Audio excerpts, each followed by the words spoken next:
Hello दोस्तों, I am Rajendra Kumar Sahu from Rawatpur Sarkari University. Today we will discuss performance of single phase transformer open circuit test. Open circuit test वह test होता है जिसमें हम लोग transformer का iron loss measure किया जाता है। ठीक है, इस टेस्ट को परफॉर्म करने के लिए हमको कुछ ऑपरेटर्स की रिक्वायर्ड रहती है, तो मैं आपको पहले बता देता हूँ क्या क्या लगेगा। ठीक है, this is a variac voltage vary करने के लिए, this is a ammeter current measure करने के लिए, this is a volt meter voltage measure करने के लिए, this is a watt meter input power measure करने के लिए, this is a single phase transformer and some connecting wires. ठीक है, चलिए मैं अब आपको इसको एक कनेक्शन करके बता देता हूँ कि कनेक्शन कैसे कैसे किया जाता है। ठीक है, तो सबसे पहले हमारा वैरियक है। ठीक है, इसमें दो टर्मिनल दिया है, एक पॉजिटिव और एक नेगेटिव। हम जानते हैं कि जो पॉजिटिव टर्मिनल है एमीटर का वैरियक का, यहाँ से हम कनेक्शन लेंगे, ये हमारा जाएगा एमीटर में। ठीक है, और आपको पता भी होगा कि एमीटर का कनेक्शन हमेशा सीरीज़ में रखते हैं। ठीक है, तो यहाँ से हमने आउटपुट लिया और इसको हम देंगे वोल्ट मीटर के पॉजिटिव टर्मिनल में। ठीक है, यहाँ पे ये दिख रहा है आपको टर्मिनल। ठीक है, ये आपका टर्मिनल कॉमन टर्मिनल है वोल्ट मीटर का, और ये आपका एडजस्टेबल वैल्यू के लिए टर्मिनल दिए हुए हैं। जैसे कि आप यहाँ पे इसको 75 वोल्ट पे सेट कर सकते हैं, 150 वोल्ट पे सेट कर सकते हैं, 300 में सेट कर सकते हैं। ठीक है, चलिए मैं अभी आपको इसको 150 वोल्टेज पे सेट करके रखा हूँ। ठीक है, अब यहीं से वोल्ट मीटर से हम पॉजिटिव टर्मिनल लेंगे, ये जाएगा हमारा वाट मीटर के एम टर्मिनल में। ठीक है, वाट मीटर के एम टर्मिनल में सप्लाई देंगे हम लोग वोल्ट मीटर से पॉजिटिव टर्मिनल को, ये देख सकते हैं। ठीक है, ये हमारा एम टर्मिनल है और ये हमारा सी टर्मिनल है। तो हम जानते हैं कि वाट मीटर का जब भी कनेक्शन करते हैं तो वाट मीटर का एम टर्मिनल और सी टर्मिनल को हमेशा शॉर्ट करना रहता है। ठीक है, तो उसके लिए मैं एक अलग से वायर लिया हूँ इसको इंटरनली शॉर्ट करने के लिए। ठीक है, ये वाला वायर है ना, चलिए इसको लगा देते हैं। ये हमारा आ गया वाट मीटर में। अब वाट मीटर का जो एल वाला टर्मिनल है, ये आप देख सकते हैं ना, एल वाला टर्मिनल, यहाँ से हम लोग ट्रांसफार्मर के लो वोल्टेज साइड में सप्लाई देंगे। ठीक है,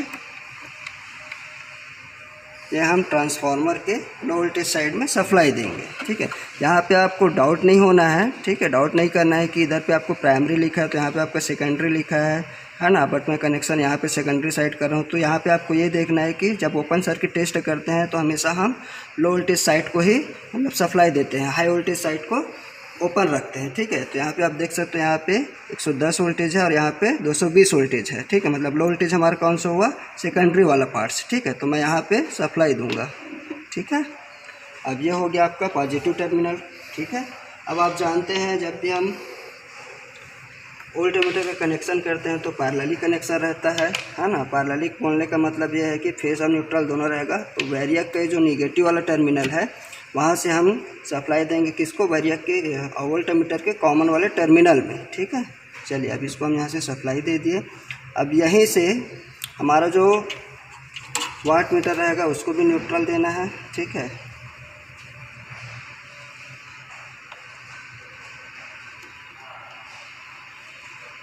ये हमने इसको दे दिया वाट मीटर में। ठीक है, अब यहाँ से हमने आउटपुट लिया निगेटिव टर्मिनल, ये हमारा कहाँ जाएगा, ट्रांसफार्मर के जीरो वोल्टेज पे, निगेटिव वाले टर्मिनल पे।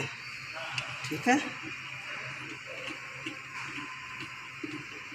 देख सकते हैं आप, कनेक्शन सब अच्छे से दिख रहा होगा आपको। ठीक है, चलिए अब मैं इसको आपको परफॉर्म करके दिखा देता हूँ। ठीक है, यहाँ से हम सप्लाई लिए, सप्लाई ऑन करने से पहले एक बार चेक कर लीजिएगा कि आपका जो वैरियक है हमेशा जीरो पे रहना चाहिए। ठीक है, चलिए अब इसको ऑन कर लेते हैं।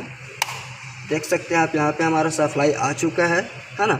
अब जैसे जैसे हम वोल्टेज को इधर वेरी करते जाएंगे, यहाँ पे हमारा जो वोल्ट मीटर है वो रीडिंग शो करेगा और यहाँ पे हमारा जो वाट मीटर है वो यहाँ पे रीडिंग शो करेगा। ठीक है, चलिए इसको वेरी करते हैं। तो आप देख सकते हैं हमारा जो वोल्ट मीटर है वो रीडिंग शो कर रहा है। ठीक है, इम्प्रूव हो रहा है। ठीक है,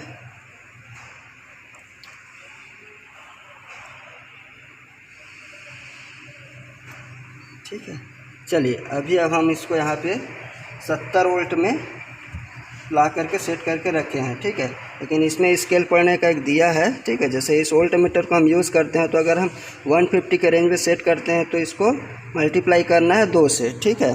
तो जैसे कि अब हमने अभी यहाँ पे 70 में रखा हुआ है तो इसको हम मल्टीप्लाई करेंगे 2 से, तो कितना हो जाएगा हमारा जो वोल्टेज है वो 140 वोल्टेज, ठीक है। और इस टेस्ट के लिए हमको कुछ रीडिंग की आवश्यकता रहेगी पैरामीटर्स निकालने के लिए, तो पहले हम नोट कर लेते हैं, ठीक है। यहाँ पे हमारा जो वोल्ट मीटर है वो 70 वोल्ट दिखा रहा है ना। तो इसको हम क्या करेंगे 2 से मल्टीप्लाई करेंगे तो कितना हो जाएगा 140 वोल्ट, ठीक है।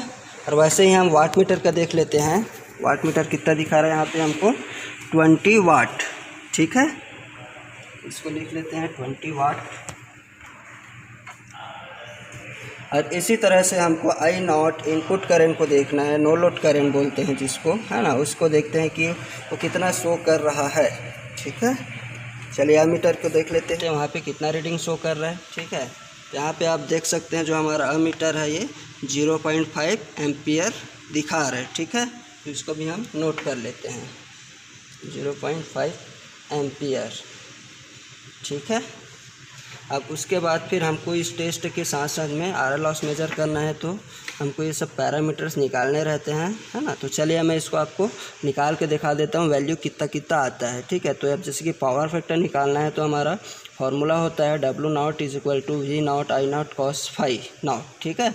अब cos phi नॉट निकालेंगे तो हमको क्या क्या फार्मूला बन जाएगा W0/V0 I0। तो यहाँ पे आपको वैल्यू दिया हुआ है, W0 कितना है हमारा 20 वाट, ठीक है। V0 कितना है हमारा 140 इंटू I0 कितना है 0.5, ठीक है। तो इसको हमको कैलकुलेट कर लेना है कैलसी के माध्यम से, ठीक है। चलिए कर लेते हैं। देखिए हम यहाँ पे कैलकुलेट किए तो हमारा आया 0.285, ठीक है। अब इसको हम क्या करेंगे फाई नॉट निकालते हैं। तो फाई नॉट निकालने के लिए हमारा फार्मूला बनता है कॉस इनवर्स, जितना वैल्यू उसको पुटअप किए उसके बाद कैलकुलेट किए तो हमारा इतना वैल्यू आया 73.44, ठीक है। अब उसके बाद हमारा सेकंड पैरामीटर होता है, ये आप जानते होंगे। चलिए अब हम यहाँ पे मैग्नेटाइजिंग कंपोनेंट और वर्किंग कंपोनेंट का वैल्यू निकाल लेते हैं। तो मैग्नेटाइजिंग कंपोनेंट निकालने के लिए हमारा फार्मूला है I0 sin phi नॉट, ठीक है। तो वैल्यू हम पुटअप कर लेते हैं। तो हमको पता है I0 की वैल्यू क्या है 0.5 एम्पियर, ठीक है, इनटू साइन, ठीक है। फाई नॉट की वैल्यू अभी हमने यहाँ पे निकाला है तो कितना है 73.44, ठीक है। तो इसको हम कैलकुलेट कर लेते हैं, ठीक 44,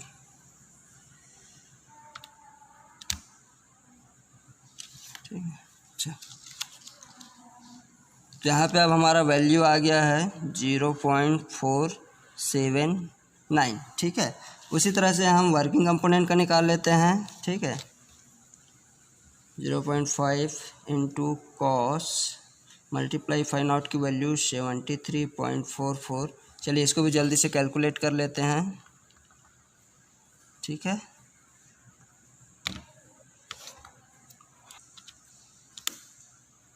देख सकते हैं हमारी वैल्यू 14, ठीक है। अब उसी तरह से आप यहाँ पे हम निकालते हैं और नॉट और एक्स नॉट की वैल्यू। तो और नॉट निकालने के लिए हमारा फार्मूला होता है V0 वर्किंग कंपोनेंट, ठीक है, IW, ठीक है। तो V0 कितना है हमको यहाँ पे 140 वोल्ट, ठीक है। I0 की वैल्यू क्या है वर्किंग कंपोनेंट की वैल्यू क्या है अभी हम जो यहाँ पे निकाला है, ठीक है, 0.142 वैल्यू आ जाएगा 85.9 ओम, ठीक है। उसी तरह से हम यहाँ पे एक्स नॉट निकालने के लिए हमारा फार्मूला रहता है V0 मैग्नेटाइजिंग कंपोनेंट या मैग्नेटाइजिंग करंट, ठीक है। तो हमारा V0 की वैल्यू क्या है 140 डिवाइडेड बाई मैग्नेटाइजिंग कंपोनेंट हम लोग यहाँ से निकाले हैं तो इसकी वैल्यू है 0.479।